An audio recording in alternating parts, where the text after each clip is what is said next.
और कोरोना के पांव गांव तक पहुंच गए हैं। गाजियाबाद के जावली गांव में एक महीने में 45 से ज्यादा लोगों की जान जा चुकी है कोरोना की वजह से।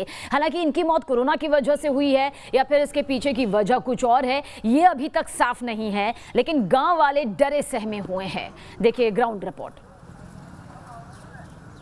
कोरोना महामारी ना तो शहर देख रही है ना गांव। अब गांव में भी कोरोना का प्रकोप बखूबी देखा जा रहा है। इस समय हम गाजियाबाद के जावली गांव में मौजूद हैं, जहां पर गांव के लोगों ने एक छोटी पंचायत बुलाई है। दरअसल लोग इस बात से लेकर डरे हुए हैं, जिस तेजी के साथ गांव के अंदर कोरोना महामारी फैल रही है, उसके बाद प्रशासन अभी भी सजग नहीं हुआ है। दरअसल गांव के लोगों ने जो अब तक जानकारी दी है, उनका कहना है और एक लिस्ट भी तैयार की है, 45 से ज़्यादा लोगों की मौत अब तक गांव में हो चुकी है। अब उनका वजह क्या रही ये स्पष्ट नहीं है।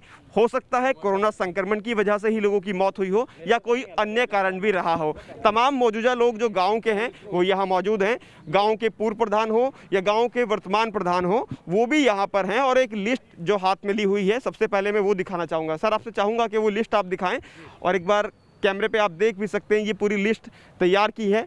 19 लोगों के नाम पहले पन्ने पर हैं। दूसरे पन्ने पर बात करें तो 40, यानी कि जो बीच का पन्ना है ये इन्होंने दिखाया है, जिस पर सभी की आयु इन्होंने लिखी हुई है। जो लोग बीते एक महीने के दौरान गांव में जिनकी मौत हुई है, उनकी पूरी फहरिस्त एक लिस्ट यहाँ पर तैयार की गई है और यही वजह है लोग परेशान भी हैं। सामुदायिक केंद्र जावली गांव का यहाँ पर मौजूद है, सभी लोग, महिलाएं भी यहाँ पर आई हैं और लगातार अब यहाँ के लोगों की मांग है कि गाँव में कैंप लगाया जाए, जाँच शिविर लगाए जाएं, क्योंकि गांव की आबादी की बात करें तो तकरीबन 12,000 से ज़्यादा की संख्या में लोग इस गांव में रहते हैं। काफ़ी बड़ा गांव है और जितनी तेज़ी से एक महीने के अंदर यहां लोगों की मौत हुई है तो लोगों में डर भी है। लोग चाहते हैं यहां पर कैंप लगे, सभी लोगों की जांच हो, ताकि इस महामारी को बढ़ने से रोका जा सके। अब लोगों से बात कर लेते हैं। सबसे पहले बात कर लेते हैं गाँव के जो वर्तमान प्रधानपति हैं। सर, जानना चाहूँगा ये जो माहौल बना है गांव के अंदर और आज आप सब लोग खुद सामुदायिक केंद्र पर इकट्ठा हुए हैं, क्या वजह है और जिस तेज़ी के साथ ये आंकड़े बढ़ रहे हैं उसको लेकर क्या कुछ कहना चाहेंगे? हमने जो आज आदमी इकट्ठे किए हैं सिर्फ इसलिए किए हैं कि हमको हमारे जावली गांव को कोई भी सरकारी सुविधा नहीं मिल पा रही। मास्क हटा सकता हूँ?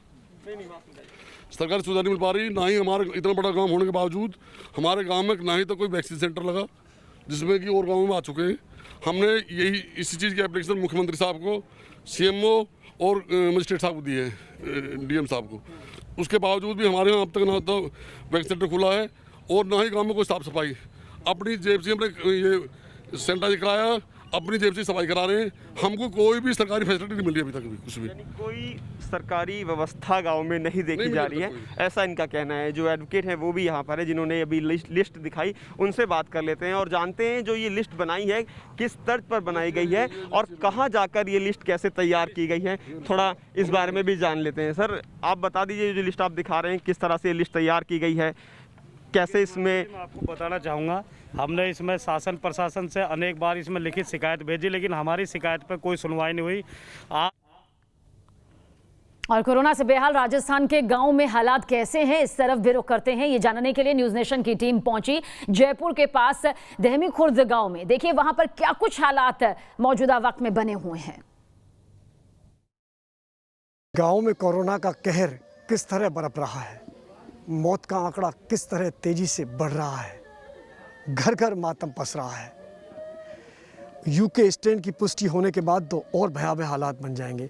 और फिलहाल हम जो घर की आपको तस्वीर दिखा रहे हैं, वहाँ एक जवान लड़के की कोरोना से मौत हुई है। महिलाओं में रुदन है, 30 साल का जवान उन्होंने खोया है। और हम ये आपको ये दिखा रहे हैं कि यहाँ केवल कोरोना से मौत नहीं हुई है, बल्कि व्यवस्थाओं की भी मौत हुई है। 30 साल के युवक को लेकर एक नहीं, दो नहीं, कई हॉस्पिटल भटकते रहे, लेकिन उसको सांसों का जुगाड़ नहीं कर पाए। पूरे घर में एक जवान लड़के खोने पर क्या गम हो सकता है, आप अंदाज़ा लगा सकते हैं। माताओं बहनों में रुदन है। परिवार के बड़े छोटों को ढाढ़स बनाने का प्रयास कर रहे हैं, लेकिन जो चला गया वो तो वापस नहीं आएगा। राम रतन की मौत ने एक नहीं बल्कि कई सवाल खड़े किए हैं, जिनका जवाब प्रशासन को भी देना होगा, सरकार को भी देना होगा। आज इन सबकी आंखें नम है, गुस्सा है, नाराज़गी है। अपना खोया है तो इस बात का तो गम है, लेकिन जिस कारण से खोया है वो बहुत गंभीर बात है। लगातार 1 हॉस्पिटल, 2 हॉस्पिटल, 3 हॉस्पिटल रामरतन को दिखाने गए, लेकिन कहीं भी भर्ती नहीं किया। और आखिर में जब सांसों की डोर टूट गई तो अपने जवान बेटे की सबको लेकर घर वापस आ गए। ये सही है कि कोरोना का कहर इस बार गांव में बहुत ज़्यादा फैल रहा है। 40% मौतें गांव से हो रही हैं। 40% कोरोना पॉजिटिव मरीज गांव से सामने आ रहे हैं। ये चेहरे, ये दादाजी हैं उनके, ये चाचा जी हैं, उनसे बात कर लेते हैं। सर, रामरतन की आज मौत हुई है। ये सही है कि कोरोना से मौतें हो रही हैं, लेकिन आपने बताया कि रामरतन की मौत कोरोना के साथ साथ कहीं ना कहीं व्यवस्थाओं की वजह से भी हुई है, इलाज नहीं हो पाया। कब बीमार हुआ था रामरतन, कहाँ कहाँ आप गए थे, क्या हुआ था, पूरा बताओ। कितनी तारीख में लगे? 5 तारीख को आप बता रहे बीमार हुए थे, 5-6 को बीमार हुए थे, और आप कहाँ कहाँ ले गए थे, क्या हुआ? सबसे पहले ले गए हम आरओएस से, वहाँ पर हम भर्ती नहीं लिए ना, भर्ती नहीं किया। फिर हम प्राइवेट उसको शिव में लेके गए, वहाँ भी वो उसका इलाज नहीं हुआ। फिर हम आरओएस से फिर वापस गए, वहाँ से फिर इनको अस्पताल सवाई मानसिंह हॉस्पिटल में लेके गए, वहाँ भर्ती कर लिए इनको खबासोनी करके। फिर वहाँ उनको दवाई वाई दे दी लाके, पर लेकिन वो दवाइयों को उनको दी नहीं। मतलब ऐसे वैसे भर्ती कर लिया तो वो डॉक्टर देखभाल के लिए नहीं था, बिल्कुल देखने वाला ही नहीं था। देख ले वो सर 5-6 तारीख को बीमार हो गया, तो उसको ले जाके हमने उसकी जांच वगैरह करवाई।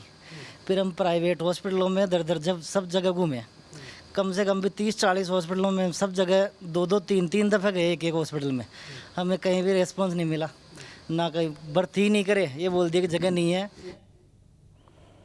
तो शहर शहर कोरोना का कहर तो दिखाई दे ही रहा है। अब गांव में भी देखिए किस तरह से दस्तक यहां पर कोरोना ने अपनी दी है। उत्तराखंड की तरफ जाएं तो कोविड-19 से बेहाल उत्तराखंड नजर आता है। आंकड़े यही कहानी बयां करते हैं। देहरादून के इंटरनेशनल क्रिकेट स्टेडियम में बनाए गए कोविड केयर सेंटर में एक नया अस्थायी हॉस्पिटल बनाया जा रहा है, जिसमें प्री फैब्रिकेटेड टेंट के नीचे मेडिकल बेड्स लगाए गए हैं। देखिए हमारे सहयोगी सुरेंद्र डसीला की report. Covid care centre Maharana Pratap में इस वक्त मैं मौजूद हूँ, राजधानी देहरादून में। देखिए ये कोविड केयर सेंटर बनाया गया है, ये सीधे तौर पर पैसे का दुरुपयोग है। अस्पतालों में लोगों को बेड नहीं मिल रहे हैं, लोगों को दिक्कत ये है कि वो अपने पेशेंट को कहाँ रखें। अगर ये स्थिति आप देखते हैं तो आप देखिए ये बेड यहाँ ला के रख दिए गए हैं, लेकिन कोई ऑक्सीजन सपोर्ट तक इसके साथ नहीं है। ये पूरा अगर मैं आपको दिखाऊं तो एक तरीके का पूरा फैब्रिकेटेड टेंट लगाया गया है, जिसमें कई जगह छेद हैं, वहाँ से पानी गिर सकता है। इन दिनों बारिश हो रही है, आंधी तूफान आ रहा है, और आंधी तूफान जब आता है तो इस टेंट की स्थिति बहुत ख़राब हो जाती है। ये पूरा रेंट पे होगा, आप समझिए जितने दिन ये रहेगा उतने दिन किराया चढ़ता रहेगा। और यहाँ अगर पूरी व्यवस्थाओं को दिखाऊं तो इससे ना प्रभारी मंत्री खुश हैं, ना स्थानीय विधायक खुश हैं, और स्वास्थ्य विभाग के जो अधिकारी हैं वो अब जानकारी, आंकड़ा तक नहीं दे पा रहे हैं कि आखिरकार कितने मरीजों के लिए है और इसका फ़ायदा क्या है।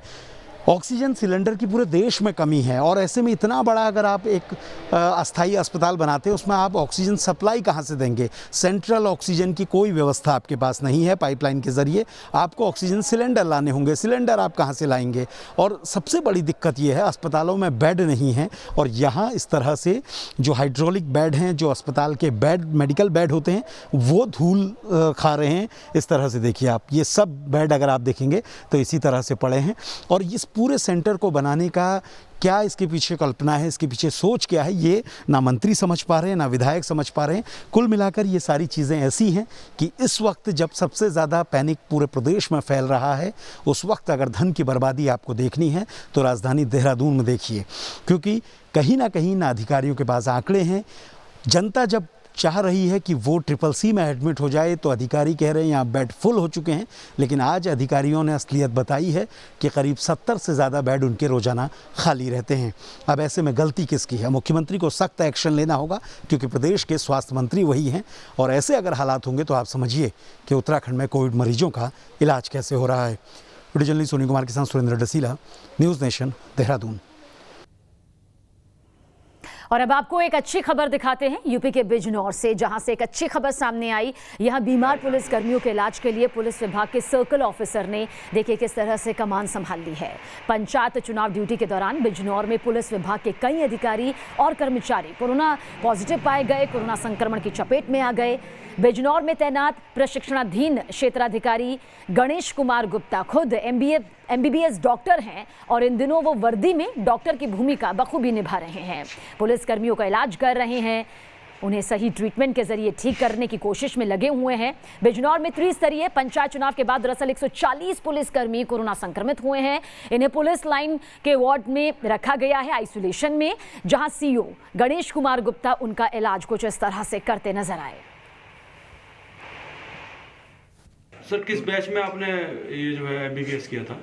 मैं 2005 बैच का MBBS मैंने किया था king George medical university Lucknow से। मैं वहाँ का 9th रैंक होल्डर था और काफ़ी अच्छा मतलब मेरा एक तरह से ये समझ लीजिए कि पिताजी के कहने पे मैंने मेडिकल प्रोफेशन ज्वाइन भी किया था।